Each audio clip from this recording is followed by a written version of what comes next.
Hello બચ્ચો, આજે આપણે ભણશું electric force એટલે કે બે બિંદુવત વિદ્યુત ભાર આપણને આપેલા હોય એના વચ્ચેનું અંતર આર હોય તો આપણે એ બે વચ્ચેનું ઇલેક્ટ્રિક ફોર્સ કઈ રીતે મેળવી શકીએ તેના ઉપર એક નિયમ આપવામાં આવ્યો જેનું નામ છે કુલમ્બ્સ લો.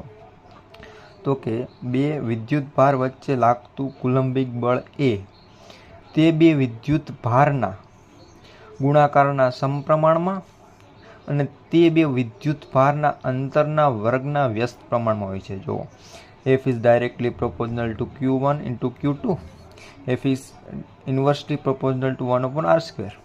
આ બેને જોડીએ તો થશે F is directly proportional to Q1 into Q2 divided by R square. તો F is equal થશે આ પ્રોપોર્શનાલિટીને દૂર કરવામાં આવશે તો જગ્યાએ K કોન્સ્ટન્ટ લાગશે. કે F is equal થશે K Q1 Q2 upon R square અને K થશે 1 upon 4 pi epsilon 0 અને એપ્સાઇલોન 0 ને કહેવાય ફ્રી સ્પેસ પરમિટિવિટી મતલબ શૂન્ય અવકાશની પરમિટિવિટી અને K ને આપણે જો આમાં મૂકીએ તો F ઇઝ ઇક્વલ્સ થશે 1 upon 4 pi epsilon 0 Q1 Q2 upon R square. F ને કહેવાય કુલંબિક ફોર્સ અને ઇલેક્ટ્રિક ફોર્સ મતલબ બે કહી શકાય. કુલંબિક ફોર્સ પણ કહી શકાય અને ઇલેક્ટ્રિક ફોર્સ પણ કહી શકાય. અને એફનો ફોર્સનો યુનિટ તો આપણને ખબર છે ન્યૂટન છે.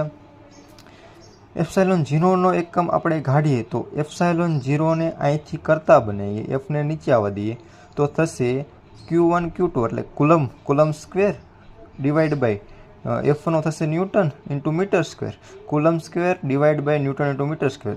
તે થશે unit of free space permittivity મતલબ શૂન્યાવકાશની પરમિટિવિટી. જો આપણે ઇલેક્ટ્રિક ફોર્સને મતલબ શૂન્યાવકાશનું ઇલેક્ટ્રિક ફોર્સ અને માધ્યમનું ઇલેક્ટ્રિક ફોર્સ બેને ગુણોત્તર લઈએ તો આપણને મળશે શું? ઉપર મળશે માધ્યમની પરમિટિવિટી ને છેદમાં મળશે શૂન્યાવકાશની પરમિટિવિટી. તો આ બેના ગુણોત્તરને આપણે K કહેવાય અને Kને કહેવાય ડાયઇલેક્ટ્રિક કોન્સ્ટન્ટ. આ K છે કેપિટલ K છે અને આ જે K છે એ સ્મોલ K છે.